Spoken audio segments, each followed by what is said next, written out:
မင်္ဂလာပါရှင်ဒီတစ်ခေါက်ရှင်းပြမိမှာကတော့အိမ်နေရင်ဝတ်တဲ့အပွားဝတ်ပေါင်းပြီးတော့ရှင်းနောက်တည်ကျိုးနေဖြစ်ပါတယ်အဲ့ဒီမှာကျမတို့ဗားတွေသိရမလဲဆိုခါး site တွေတင် site တွေပြီးရင်ကွာတွေနောက်ဝတ်ရမယ့်ပေါင်းရဲ့အရှိပြီးတဲ့ခါမှာတည်ကျိုး site တွေဒါတွေသိဖို့လိုပါတယ်ပထမဆုံးအနေနဲ့ခါး site က36လက်မ36လက်မဆိုတော့ဒီနဲ့လေးချမ်းဆိုလို့လေးနဲ့စားရတော့9လက်မရတယ်ဒီမှာ36လက်မရှိတဲ့ခါး site ကဒါကျမရဲ့အမေရဲ့ခါး site ပေါ့နော်ပြီးတဲ့အခါမှာတင်အတိုင်းကိုသိရပါမယ်တင်အတိုင်းက39လက်မ39လက်မဆိုတော့4ချမ်းရှိတော့4နဲ့စားမယ်ဘယ်လောက်ရလဲဆိုတော့ 9.6 ကိုမှဒီတင်မှာတင်ပတ်လက်ပွားစားမှာကျွန်မက3လက်မပေါင်းထားတယ်ပုံမှန်ဆိုလို့ရှိရင်2လက်မပဲပေါင်းရပါမယ်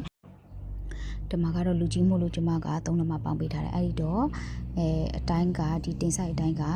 12.6ပေါ့နော်12.6ရတယ်ပြီးတဲ့အခါမှာကွာကိုကျမတို့ကကွာကိုဘယ်လောက်ယူရမှမသိဘူးဆိုရင်ဒီရထားတဲ့တင်ဆိုင်ပေါ့နော်တင်ဆိုင်ကိုကျမတို့က3လက်မပေါင်းပေးရပါမယ်ကျမကတော့ဒီ3လက်မနဲ့6စိတ်ထည့်ပို့ပေါင်းပေးထားတယ်ပေါ့နော်ခန္ဓာကိုယ်နည်းနည်းကြီးတဲ့အတွက်ကြောင့်မို့လို့အဲ့တော့ကွာအကြကဒီ16လက်မနဲ့4စိတ်ပေါ့နော်တနည်းအားဖြင့်16ခွဲပေါ့16ခွဲလက်မရှိပါတယ်ပြီးတဲ့အခါမှာအရှိကတော့ကျမက25လက်မယူမယ်25လက်မမှာ2လက်မထည့်ပေါင်းတော့29လက်မအဲ့29လက်မပါလဲဆိုရင်အပေါ်မှာတေးစိုးတက်စာနဲ့အောက်မှာအောက်ခောက်စာပါတယ်ပြီးတဲ့ခါမှာတေးကျိုးကမလျော့လုံးမတင်းလုံးဆိုလို့ရှိရင်ကျမတို့က9လက်မဖြန့်ရတယ်ပေါ့နော်ဒါပေမဲ့ကျမကတော့ဒီမှာခန္ဓာကိုယ်နည်းနည်းကြီးတဲ့အတွက်ကြောင့်မို့လို့တေးကျိုးမှာဒီမူလခအတိုင်းထက်10လက်မလောက်ကိုပို့ပြီးဖြတ်လိုက်ပါတယ်28လက်မအတိုင်းနဲ့ယူလိုက်ပါတယ်တေးကျိုးကို28လက်မအတိုင်းယူလိုက်ပါတယ်ရှင်ဒါဆိုရင်ကျမတို့အတိုင်းနေတည်ပြီဆိုတော့ကျမတို့ပတ်တန်ဆဆွဲပါမယ်ပထမဆုံးပတ်တန်ဆွဲတဲ့အခါမှာဒီဘောင်းမီရဲ့ဒီအရှိပေါ့နော်အဲ့တော့ကျမကဒီဘောင်းမီရဲ့အရှိကို29လက်မပေါ့နော်အဲ့29လက်မကဒီတည်ကျိုးတက်ဆာနဲ့အောက်ခောက်ဆာလည်းပါပါတယ်အဲ့တော့29လက်မအရှိဆွဲလိုက်ပါမယ်ပြီးတဲ့အခါမှာကျမတို့ကတင်အတိုင်းကိုယူပါမယ်တင်အတိုင်းဘယ်လောက်လဲဆိုတော့ကျမတို့ကတင်အတိုင်းနဲ့ဆွဲပါမယ်အပေါ်ဘက်မှာပုံမှန်ဆိုရင်အင်ဂျီတွေမှာဆိုလို့ရှိရင်ပခုံးနဲ့ရင်ပတ်လဲဆိုရင်ကျမတို့ကရင်ပတ်လဲအတိုင်းနဲ့ဆွဲရပေါ့နော် body frame ကိုဒီမှာဘောင်းမီမှာကျတော့ခါနဲ့တင်ဆိုလို့ရှိရင်ခါတည်တယ်အဲ့တော့ကျမတို့ကခါနဲ့တင်ဆိုတင်ရပို့ကျဲတဲ့အတွက်ကြောင့်မလို့တင်အတိုင်းနဲ့ယူပါမယ်တင်အတိုင်းနဲ့ဆွဲပါမယ်တင်အတိုင်းက12.6 cm တသမ60ပေါ့နော်12လက်မနဲ့60ပြီးတဲ့အခါမှာဘီပတ်လဲပေါင်တွေကိုဒီအရှိအလျားတွေအနံတွေရှိတယ်ကျမတို့တိုင်းထားတဲ့အတိုင်းပဲဖောင်ပိတ်ပါမယ်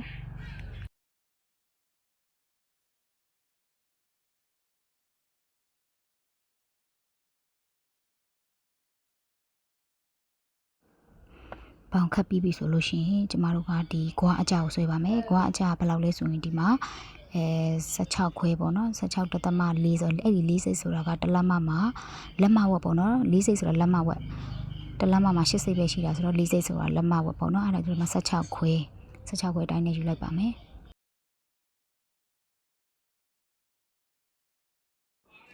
ကွာအကြဆုံးတဲ့နေရာဒီကွာအကြလေးမှတ်ပြီးပြီဆိုရင်အဲ့ဒီကွာအကြဆုံးတဲ့နေရာကနေပြီးတော့အပြင်ဘက်ကို3လက်မထုတ်ပေးပါမယ်3လက်မထုတ်ပြီးသွားတဲ့ခါမှာအပေါ်ခါကနေပြီးတော့အောက်ကိုကျမတို့ကဝိုက်ပြီးတော့ဆက်ပေးပါမယ်ဒီမှာတော့ကျမကလက်နဲ့ပဲဝိုက်ဆွဲပေးလိုက်ပါမယ်ကဲလို့ကိုကပီကွေးနဲ့သုံးမယ်ဆိုရင်ဘယ်လိုမျိုးသုံးရမလဲဆိုတော့လေကျမဒီမှာပီကွေးပုံလေးဆွဲပေးထားပါတယ်ပီကွေးကိုအဲ့လိုပုံစံမျိုးလေးအထောင်လေးချပြီးတော့မှဝိုက်ပေးရပါမယ်ပြီးတဲ့ခါမှာဒီဂွားနဲ့ခြေဝါးကိုဆက်ပါမယ်ဆက်တဲ့ခါမှာဒီခြေဝါးကနေပြီးတော့အပြင်ကိုတစ်လက်မလောက်ထုတ်ပေးရပါမယ်ထုတ်ပြီးတော့ဆက်ပေးရပါမယ်ဒါကဘောင်းမီအတူအတွက်တည်တာမှာဘောင်းမီရှိဆိုရင်တော့အဲ့လိုမျိုးထုတ်ပေးဖို့မလိုပါဘူးဒီမှာတော့ဘောင်းမီအတူဖြစ်တော့ကြောင့်မလို့အပြင်ကိုတစ်လက်မထုတ်ပြီးတော့ဆက်ပေးပါမယ်အဲ့ဒါကိုခောက်ရိုးရပေးပါမယ်ဒီအဝိုက်လေး2ဝိုက်ကအဲ့ဒါခောက်ရိုးရကိုပြတာပါเนาะအဲ့တော့ခောက်ရိုးရနဲ့2ရွက်ညှက်ပါမယ်ရှင်ဒါကတော့ကျမဆွဲပြီးသားပတန်ပါအဲ့ဒီပတန်ကိုအောက်ကပိတ်စာကခောက်ထားတယ်ခောက်ရွရပေးထားတယ်ခောက်ရွရပေးပြီးတော့ဒီဆွဲပြီးသားပတန်ကိုပိတ်စာပေါ်မှာတင်မယ်တင်ပြီးတော့မှကျမညှက်ပါမယ်ဒါကတော့ပိတ်စာညှက်ပြီးသွားပြီပေါ့နော်ပိတ်စာညှက်ပြီးသွားတဲ့ပုံပါညှက်ပြီးပြီဆိုတော့ကျမတို့အရင်ဆုံးတွဲချုပ်ရမယ်ဒီကွာနေရာလေးကိုရှာပါမယ်ဒီရှေးကွာနောက်ကွာပေါ့နော်အဲ့ဒီရှေးကွာနောက်ကလေးကိုရှာမယ်ပြီးတဲ့အခါမှာ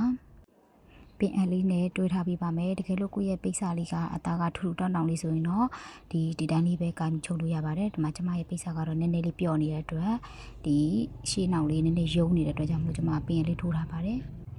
ပြီးပြီဆိုတော့ဒီရှေးချမ်းကွာကိုစပြီးတော့ချုပ်ပါပြီအပေါ်ခါဆက်ကနေအောက်ကဒီခွာအဆုံးထိကိုကျမတို့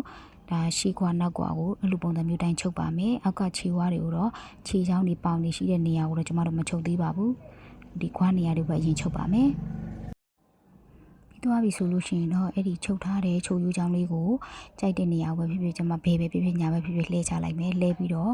ဒီချုပ်ရိုးရလေးထောင်မနေအောင်ကျမဖိချပြီးတော့ချုပ်ရိုးချောင်းထပ်ပေးလိုက်ပါမယ်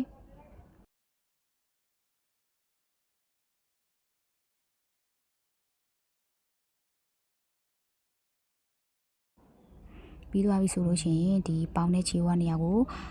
နှစ်ဖက်လုံးကိုတွဲပြီးတော့ချုပ်ပေးပါမယ်ဟိုဘက်ဒီဘက်တွဲချုပ်ပါမယ်ဒီကွာဆက်ကနေဆက်ပြီးတော့ချုပ်သွားပါမယ်ချုပ်ပြီးသွားတဲ့အခါစောစောကဒီကွာနေရာလေးချုပ်သလိုပဲအခုချုပ်လိုက်တဲ့ချိုးရိုးချောင်းကိုထပ်ပြီးတော့တစ်ဖက်ကိုဖိပြီးတော့ချုပ်ပေးပါမယ်ချုပ်ပြီးသွားတဲ့ခါကျရင်ဒီကျမတို့ကခြေဝါးတွေကိုအောက်မှာအနာလုံးပေးပါမယ်ခြေထောက်နှစ်ဖက်ရှိရဆိုတော့ဒီနှစ်ဖက်လုံးကိုဒီအနာလုံးပေးပါမယ်အနာလုံးတာကတော့မိမိစိတ်ကြမိမိကြိုက်သလိုအနာလုံးလို့ရပါတယ်တလက်မခောက်စာပဲဖြစ်ဖြစ်လေးလက်မခောက်စာပဲဖြစ်ဖြစ်မိမိကြိုက်သလိုအနာလုံးလို့ရပါတယ်နှစ်ဖက်လုံးကိုအဲ့ဒီပုံစံတိုင်းအနာလုံးပေးပါမယ်ပြီးတဲ့ခါမှာတီကျိုးဖြတ်ပါမယ်တီကျိုးကိုချိန်မှာတိုင်းပြထားတဲ့အတိုင်းပဲအခါဆိုင်ထက်ရှစ်လက်မလောက်လျှော့ပြီးတော့ဖြတ်ပါမယ်ပြီးတဲ့ခါမှာဆက်ပြီးလိုက်ပါမယ်အဲ့ဒီတီကျိုးကိုတီကျိုးဆက်ပြီးသွားပြီဆိုလို့ရှိရင်တော့ဒီတီကျိုးဒီထည့်ဖို့အတွက်ပေါ့နော်ဒီခါနေရာမှာတလက်မကွဲလောက်ရှိတဲ့အတိုင်းကိုခောက်ပြီးတော့ကျွန်မအပေါ်ကနေပြီးတော့တစိမ့်စာလောက်လေးကိုချိုးရွေးတန်းလေးလိုက်ပါမယ်အဲ့ဒီချိုးရွေးတန်းလေးကမလိုက်လဲရပါတယ်ကျွန်မကတော့တီကျိုးထည့်တဲ့ခါမှာပို့ပြီးတော့လှတယ်လို့ထင်ရအောင်ဒီတစိမ့်စာလောက်လေးတမင်တကာချိုးရွေးလိုက်တာပါပြီးသွားပြီဆိုရင်တီကျိုးကိုထည့်ပါမယ်တီကျိုးထည့်တဲ့အခါမှာအဲ့ဒီထည့်တဲ့ဒီရှီကခါဆက်နေရာကနေပြီးတော့အရင်ဆုံးတီကျိုးကိုဖိပြီးချုပ်ပါမယ်အဲ့ဒီမှာတလက်မခွဲချမ်းသာတဲ့နေရာကဒီတီကျိုးပေါ်မှာတလက်မလောက်အုပ်တယ်ပြီးတဲ့အခါမှာအတွင်းဘက်ကို၄စိမ့်လောက်ခောက်ပြီးတော့ခောက်ပြီးထည့်ပြီးချုပ်တယ်ပေါ့နော်အဲ့ဒီခါမှာတီကျိုးထည့်တဲ့ခါမှာကျမတို့ကဒီချိုးယူလိုက်တဲ့ခါမှာတီကျိုးကိုဖိပြီးမချုပ်ရဘူးတီကျိုးဖိပြီးချုပ်တဲ့ခါမှာတီကျိုးကတနေရာမှာသွားပြီးတော့ဒီအသေးထောက်သွားတယ်ပေါ့နော်အသေးထောက်တဲ့ခါမှာတီကျိုးကဆွဲလို့မရတော့ပဲဖြစ်သွားနိုင်ပါတယ်ဒီမှာဆိုကျမရဲ့တီကျိုးကအဆုံးသတ်နာကိုနီးလာတဲ့ဒါဆိုရင်နောက်ကိုဆွဲပြီးရှုံလိုက်ပါမယ်အဲ့လိုရှုံတဲ့ခါမှာကျမကဒီတီကျိုးကိုဖိပြီးတော့ချုပ်ထားမိမယ်ဆိုဆွဲလို့ရမှာမဟုတ်ပါဘူးအဲ့တော့ချုပ်တဲ့ခါမှာတတိလေးထားပါမယ်ခေါက်ရလေးကိုဒီတီကျိုးမျှော်ကျိုးကိုလည်းမနှင်းမိအောင်တတိထားပြီးချုပ်ပါမယ်အားလုံးပြီးသွားတဲ့ခါကြလို့ရှိရင်ဒီအလေကနေပြီးတော့ထပ်ပြီးတော့ချိုးရိုးချောင်းလေးတစ်ချောင်းထပ်လိုက်ပါမယ်ဆွဲထားပြီးသားဒီခါမျှော်ကျိုးတီကျိုးမှာအလေကနေတစ်ချောင်းလိုက်တာပါလိုက်တဲ့ခါမှာဒီရှုပ်နေတဲ့နေရာကြီးပေါ့နော်တီကျိုးရှုပ်နေတဲ့နေရာဒီတိုင်းမနှင်းပဲနဲ့လက်ကလေးနဲ့ဆွဲဆန့်ပြီးတော့နှင်းပေးရပါမယ်ဒါဆိုရင်တော့ကျွန်မချုပ်ပြီးသွားတဲ့ပုံလေးဖြစ်ပါတယ်ဗီဒီယိုလေးကိုအဆုံးထိကြည့်ရှုပေးတဲ့အတွက်လည်းတူတယောက်ချင်းစီတိုင်းကိုကျေးဇူးအများကြီးတင်ပါတယ်နောက်ထပ်ဗီဒီယိုလေးတွေလည်းထပ်ပြီးတင်ဆက်ပေးပါအောင်မယ်ရှင်ကျေးဇူးတင်ပါတယ်ရှင်